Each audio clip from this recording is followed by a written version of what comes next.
ایک اور بلند ترین صلوات پڑھیں محمد والے محمد۔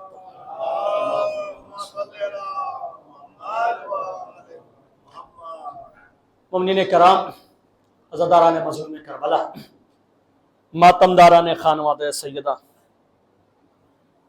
ایسا کہ مسلسل ماشاءاللہ آپ لوگ مجالس کر کے تھک چکے ہیں، میں بھی تھوڑا تھک چکا ہوں، تو لہذا زیادہ وقت نہ لے کے آج تھوڑا سا کم ہی اور بات انشاءاللہ کہہ کے کم وقت میں کمپلیٹ کر دی جائے گی۔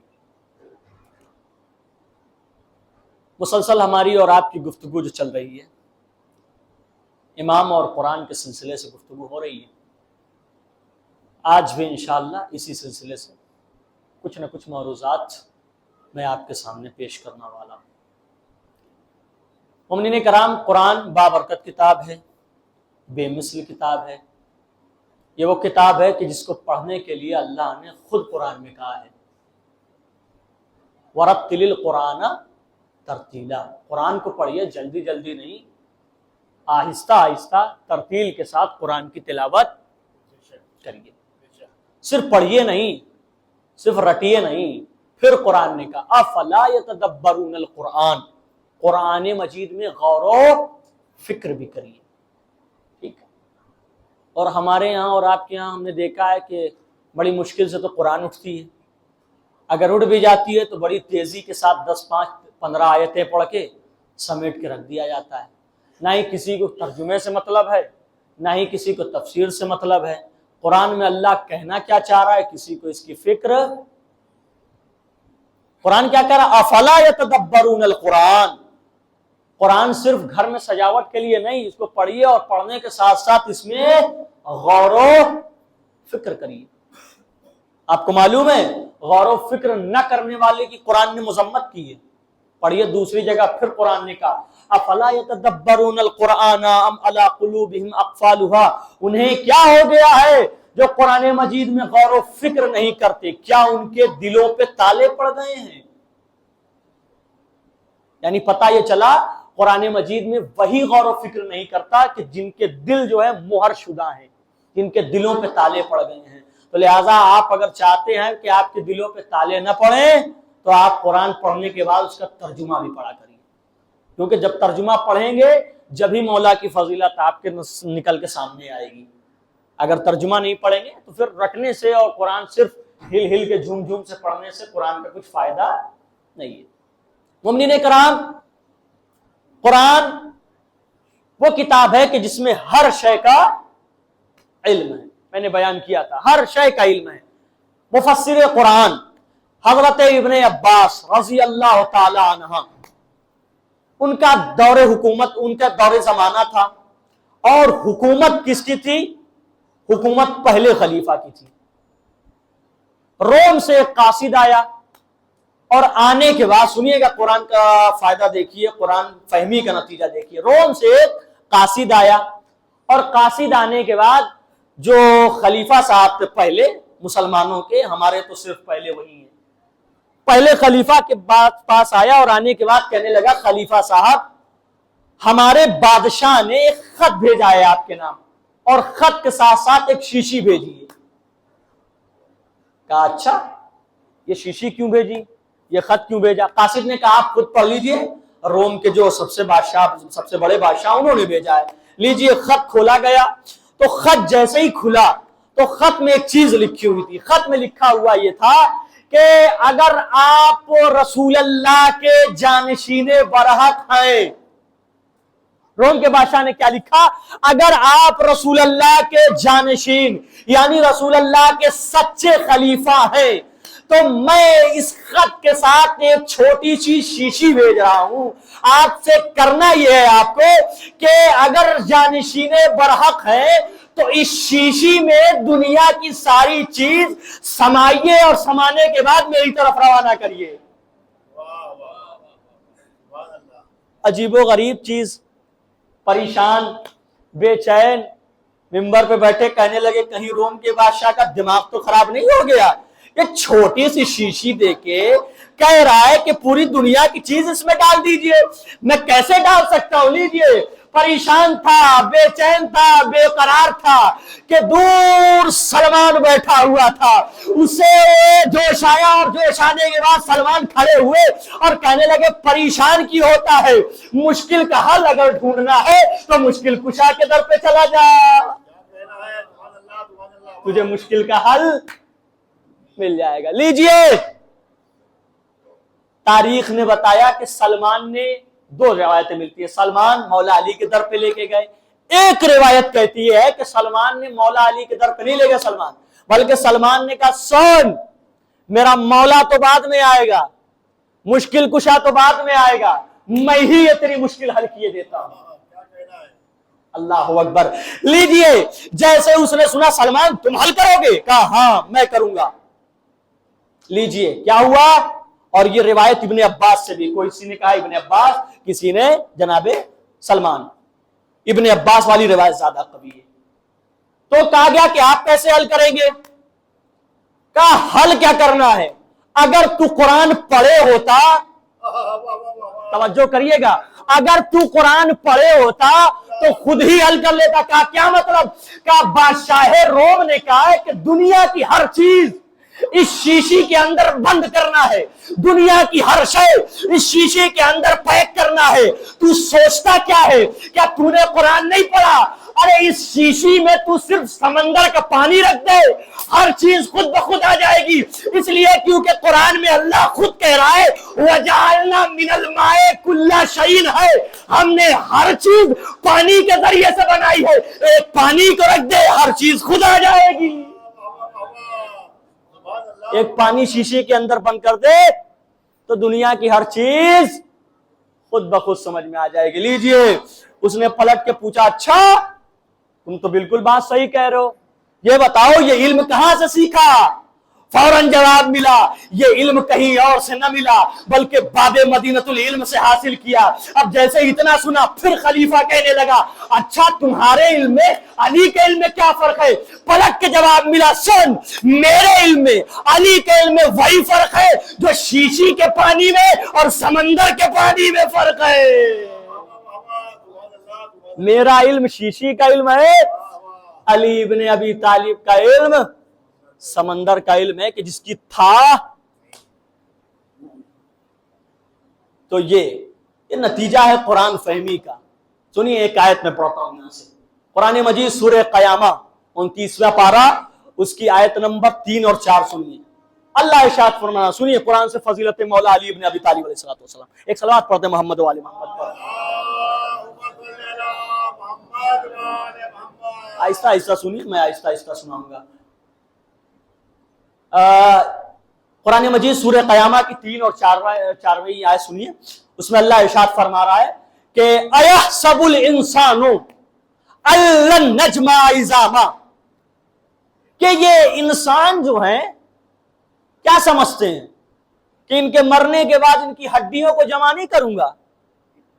اللہ کہہ رہا ہے اَيَحْسَبُ الْإِنسَانُ أَن لَّن نَّجْمَعَ عِظَامَهُ، کہ انسان کیا سمجھتے ہیں ان کے مرنے کے بعد ان کی ہڈیوں کو میں جمع نہیں کروں گا.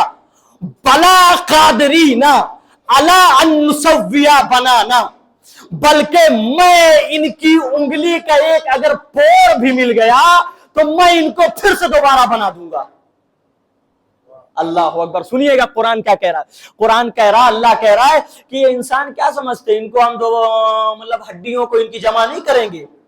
چھوڑو ان کی ہڈیوں تو دور، ان کی ہڈیوں کا اگر مجھے ہڈیوں کا انگلیوں کا ایک پور بھی مل گیا نا، پور، یہ پور اتنا سا بھی ٹکڑا مل گیا نا تو میں انہیں پھر سے دوبارہ بنا دوں گا، جیسے تھے ویسے ہی بنا دوں گا. لیجئے اتنا سن لیا. اللہ نے کیا کہا؟ بلا قادرینا.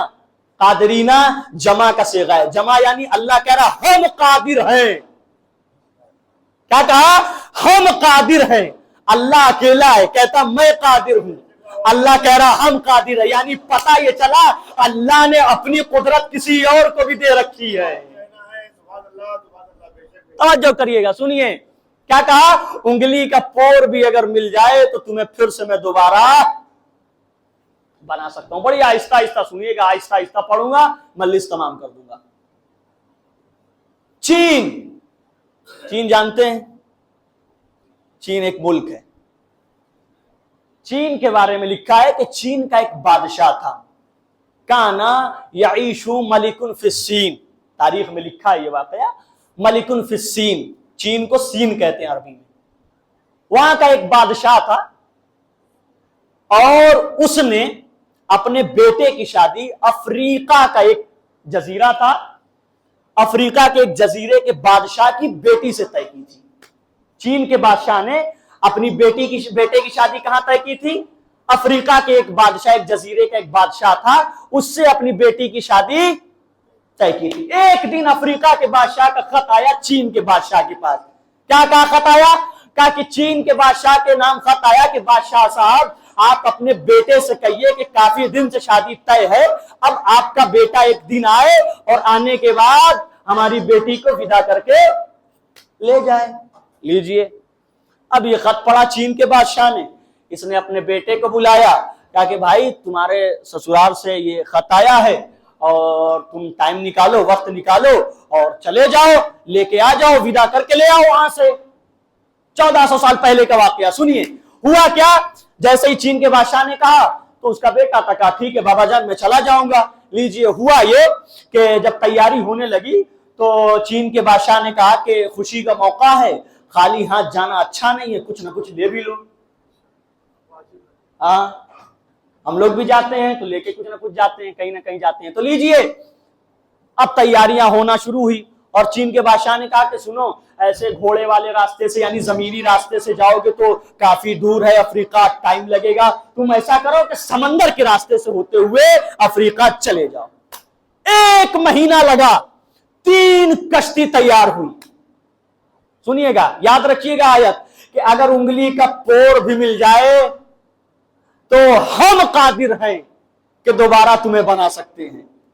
تیاری ہوئی، 3 جہاز تیار کی گئی اور ایک جہاز پہ خود بادشاہ کا بیٹا اور ایک جہاز پہ سر و سامان رکھا گیا، سونا چاندی زیور مٹھائی اور یہ وہ، بہرحال جو بھی شادی کے لوازمات ہوتے ہیں سارے رکھے گئے. اور ایک جہاز پہ صرف اپنی حفاظت کے لیے سپاہیوں کو رکھا گیا. کشتی چلی، ابھی کچھ ہی 100 کلومیٹر چلی تھی، کچھ ہی 100 کلومیٹر چلی تھی کہ اچانک سمندر میں طوفان آ گیا، سمندری طوفان آ گیا. اب کشتی میلوں اوپر اٹھتی ہے، کبھی میلوں نیچے اٹھتی ہے، نیچے گرتی ہے.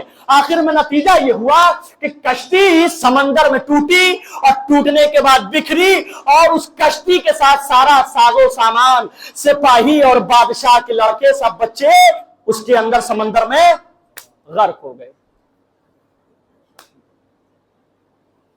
اب لیجئے کیا ہوا. اب بادشاہ، یہاں چین کا بادشاہ سوچ رہا ہے کہ میرا لڑکا پہنچ گیا ہوگا. پہلے تو کال تھی نہیں کہ پتہ کر لیا جب پہنچے نہ پہنچے. لڑکا سمجھ رہا ہے، باپ سمجھ رہا ہے کہ میرا بیٹا پہنچ گیا ہوگا، اب کچھ دن کے بعد لوٹے گا، یہ ہے وہ ہے. بہرحال 4 سال کے بعد پتہ یہ چلا کہ اس کا لڑکا وہاں پہنچا ہی نہیں تھا. یعنی 4 سال کے بعد پتہ چلا اور ڈھونڈا گیا پوری دنیا میں، جہاں جہاں خشکی تھی وہاں تلاش کیا گیا. ہو سکتا ہے افریقہ کے علاوہ کہیں اور چلا گیا ہوگا، لیکن 4 سال کے بعد ڈھونڈنے کے بعد پتہ چلا کہ اس کا لڑکا زمین پہ کہیں نہیں ہے، اس کا بیٹا زمین پہ. یعنی 4 سال کے بعد پتہ چلا کہ اس کا بیٹا سمندر میں ڈوب کے مر چکا ہے. نتیجہ بہت اچھا نکلے گا، سنیے. اس کا بیٹا سمندر میں ڈوبا ہے. یقین ہوا بادشاہ کو 4 سال کے بعد کہ اس کا بیٹا سمندر ہی میں ڈوبا ہے. ہوا یہ کہ 4 سال گزر گئے. 3 سال تک مسلسل اپنے بیٹے کے غم میں چین کا بادشاہ روتا رہا، صبح و شام گریا کرتا رہا. اب جس کی اولاد جائے بہرحال وہ گریا کرے گا. 3 سال تک روتا رہا، پریشان رہا، بے چین رہا. 3 سال، 4 اور 3 کتنے ہوئے؟ 7 سال. یعنی 7 سال گزر گئے. بادشاہ کے بیٹے کو سمندر کے اندر غرق ہوئے کتنے سال گزر گئے؟ 7 سال گزر گئے. 7 سال جب گزر گئے تو ایک دن، سنیے گا اب یہاں سے خدا کی قسم، ایک دن چین کے بادشاہ کے پاس اس کا وزیر آ کے کہنے لگا، سرکار اگر گستاخی معاف ہو تو آپ کی مشکل کا ایک حل بتاؤں. اللہ اکبر، 7 سال گزر چکے ہیں۔ اگر سرکار گستاخی معاف ہو، وزیر بادشاہ سے کہہ رہا سرکار اگر گستاخی معاف ہو تو آپ کی ایک مشکل کا حل بتاؤں۔ وزیر کیسی بات کر رہے ہو، میرے بیٹے کو گزرے ہوئے 7 سال گزر گئے، اب تم کر بھی کیا کر سکتے ہو، اب تمہارے بس کی بات نہیں ہے۔ وزیر کہنے لگا سرکار میں اپنی بات نہیں کر رہا ہوں، میں نے سنا ہے کہ مدینے میں ایک نبی آیا ہے، اللہ اکبر، مدینے میں ایک نبی آیا ہے، اس نبی کا ایک وصی ہے جو بڑا قدرت والا ہے۔ اللہ اکبر، ایک نبی ہے مدینے میں اور اس نبی کا وصی ہے۔ قرآن کی آیت یاد ہے کہ نہیں؟ بلا قادرین، ہم قادر ہیں کہ انگلی کے پور سے لوگوں کو دوبارہ بنا دیں گے، زندہ کر دیں گے۔ یہاں کیا کہہ رہا وزیر؟ ہم نے سنا ہے کہ مدینے میں حجاز میں ایک نبی ہے، اس کا ایک وزیر ہے جو قادر بڑا ہے، بڑا قدرت رکھنے والا ہے۔ بادشاہ نے کہا اما تمہارا دماغ تو خراب نہیں ہو گیا، کیسی اوڑی بوڑی بات کر رہے ہو، مردے بھی کہیں زندہ ہوتے ہیں، اللہ اکبر، مردے بھی کہیں جیتے ہیں، مردے بھی کہیں زندہ ہوتے ہیں۔ فوراً وزیر نے پلٹ کے کہا بادشاہ صاحب گستاخی معاف ہو، پتہ نہیں مردے زندے ہوتے ہیں یا نہیں، لیکن ہم نے سنا ہے کہ وہ وزیر جو مدینے میں نبی آیا اس کا وصی ایسا ہے کہ اگر ٹھوکر مار دیتا ہے تو مردہ زندہ ہو جاتا ہے، ٹھوکر مار دیتا ہے مردہ زندہ ہوتا ہے۔ سنیے بڑے اطمینان سے سنیے، سنا ہوا ہے تو بدلنے کا ہی ہے، سنا ہوا ہے تو بدل دیں گے، اگر نہ کہیں گے تو پھر سے سنا دیں گے۔ تو ہوا یہ کہ وزیر نے جب التجا کی کہ سرکار ایک مرتبہ بیٹا ہے بھی نہیں، 7 سال گزر گئے، جانے میں کیا، چلیے مدینے چلتے ہیں، ٹرائی کر کے دیکھتے ہیں، ہو سکتا ہے کچھ حل نکل جائے، ہو سکتا ہے وہ مشکل کا حل نکال دے۔ لیجئے تیاری ہونا شروع ہوئی، تیاری کرتے کرتے 40,000 کا لشکر تیار کیا گیا۔ چین کے بادشاہ نے 40,000 کا لشکر تیار کیا، کیوں؟ کیونکہ مدینے جائے اور اپنی پریشانی کا حل لے کر آئے۔ لیجئے 40,000 کا لشکر یہاں چین سے چلا، جبرائیل وہاں آسمان سے چلا، نبی کی بارگاہ میں آیا اور آنے کے بعد کہنے لگا یا نبی اللہ، آپ کے مدینے میں چین سے 40,000 کا لشکر آ رہا ہے، اپنی مشکل کا حل لے کر آپ ان عرب کے بدوؤں سے کہہ دیجئے گا کہ یہ لڑنے پہ اتاولے نہ ہو جائے، ہائے یہ لڑنے پہ تیار نہ ہو جائے، لہذا ان کو خاموش کر کے رکھیے گا، وہ لڑنے نہیں آ رہے، وہ بلکہ اپنی مشکل کا حل لینے آ رہے ہیں۔ اور جبرائیل نے کہا یا نبی اللہ، اور وہ جیسے ہی لشکر مدینے کے قریب پہنچے نا تو آپ علی کو لیجئے گا، اور علی کو لے کے سرحد مدینہ تک پہنچ جائیے گا۔ لیجئے کافی دن گزر گئے، چین کہاں مدینہ کہاں، کافی ٹائم لگا آتے ہوئے۔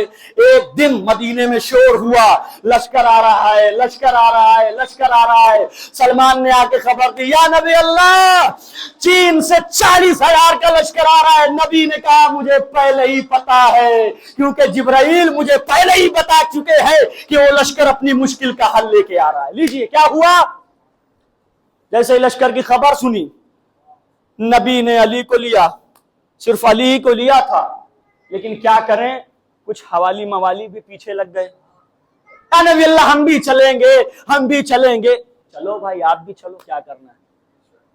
گئے، سرحد پہ پہنچے نبی، ادھر سے بادشاہ کا ایلچی آیا، آنے کے بعد اپنا پورا واقعہ سنایا کہ ایسا ایسا ہوا تھا 7 سال پہلے، بادشاہ کے لڑکے جا رہے تھے اور وہاں سمندر میں طوفان آیا اور اس میں غرق ہو گئے، 7 سال گزر چکے۔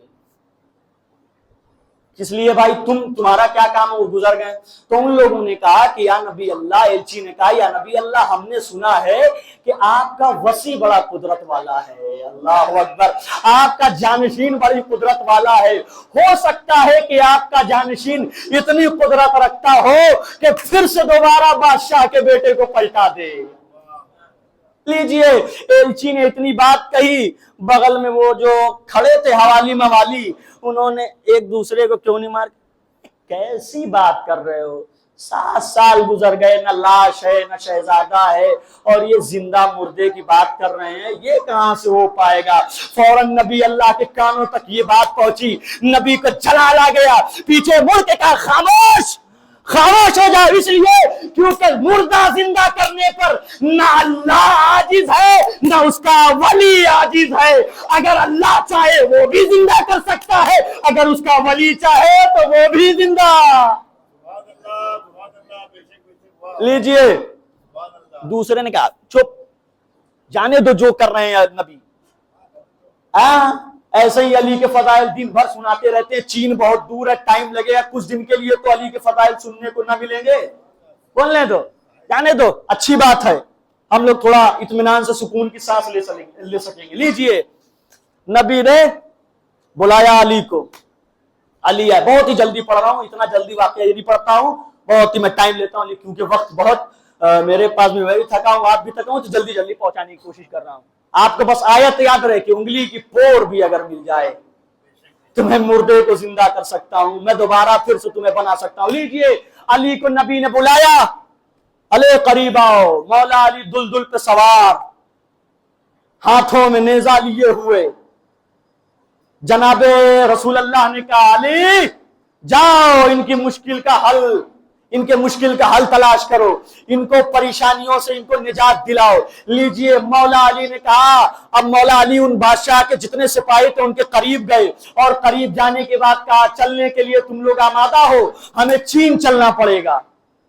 کہا ٹھیک ہے، ہم لوگ چلتے ہیں. مولا نے کہا آپ لوگ ٹھہرو، اور میں تمہیں حکم دیتا ہوں کہ تم اپنی آنکھیں بند کر لو. اللہ اکبر. مولا نے جیسے ہی آنکھیں بند کرنے کا حکم دیا، اور بند کرنے کے بعد اپنے گھوڑے کو دوڑانا شروع کر دیا. اسی لشکر میں سے ایک لشکر کے ایک سپاہی کہنے لگا یا علی چین بہت دور ہے، آپ کہہ رہے ہیں آنکھیں بند کر لو، اتنی دور ہم آنکھیں بند کر کے کیسے جائیں گے؟ فوراً مولا نے پلٹ کے جواب دیا بیوقوف، کبھی تخت سلیمان کا واقعہ سنا ہے؟ کبھی تخت سلیمان کا واقعہ سنا ہے؟ لیجئے، آنکھیں بند کی، سکنڈوں میں لمحوں میں مولا مدینے سے پورے لشکر کے ساتھ چین کے سمندر کے قریب پہنچ گئے. اس روایت کے راوی بھی جناب سلمان ہیں. اتنی فضیلت والے بات ملیں گے، سب سلمانی کے حوالے ہیں. سلمان کہتے ہیں کہ ادھر علی لشکر لے کے چلے گئے، ادھر ہم لوگ پریشان. ہم نے نبی کے ہاتھوں ہم نے نبی کے قدموں میں اپنے ہاتھوں کو جوڑا. کہا نبی اللہ، علی تو ادھر چلے گئے، مردہ زندہ کرنا علی کا ہم لوگ تو دیکھ نہیں پائیں گے، علی کیسے بادشاہ کے لڑکے کو واپس پلٹائیں گے؟ میرا دل یہ ہے کہ ہم بھی تو دیکھیں. اللہ اکبر. سنیے گا، میرا دل یہ ہے کہ ہم لوگ بھی تو دیکھیں، ہم بھی تو علی کے فضائل اور کمالات سے لبریز ہوں. لیجئے، نبی اللہ نے کہا آؤ. نبی اللہ چھت پہ لے گئے، اور چھت پہ لے جانے کے بعد اپنی ایک انگلی کا اشارہ کیا کہ مدینے کی زمین بلند ہونے لگی، اور پورا واقعہ جو علی چین میں کر رہے تھے نبی اسے مدینے میں دکھا رہے تھے. جملہ کہہ دوں کہ جو علی چین میں دکھا رہے تھے اسے نبی لائیو ٹیلی کاسٹ مدینے میں چلا رہے تھے. کیا ہوا؟ وہاں علی پہنچے. سلمان کہتے ہیں کہ میں نے دیکھا، مدینے سے یہ سلمان دیکھ رہے، سلمان کہتے ہیں کہ میں نے دیکھا کہ وہاں نبی کے وصی علی پہنچے، اور پہنچنے کے بعد سمندر میں اپنا نیزہ رکھا. اللہ اکبر. سمندر میں، اب جملہ میں دے رہا ہوں، بہت ہی محترم جملہ ہے میرا پسندیدہ، اس پورے واقعے کے اندر پسندیدہ جملہ آپ کے حوالے کر رہا ہوں. روایت کرتے ہیں سلمان کہتے ہیں کہ ہم لوگ مدینے سے دیکھ رہے ہیں کہ علی نے اپنا نیزہ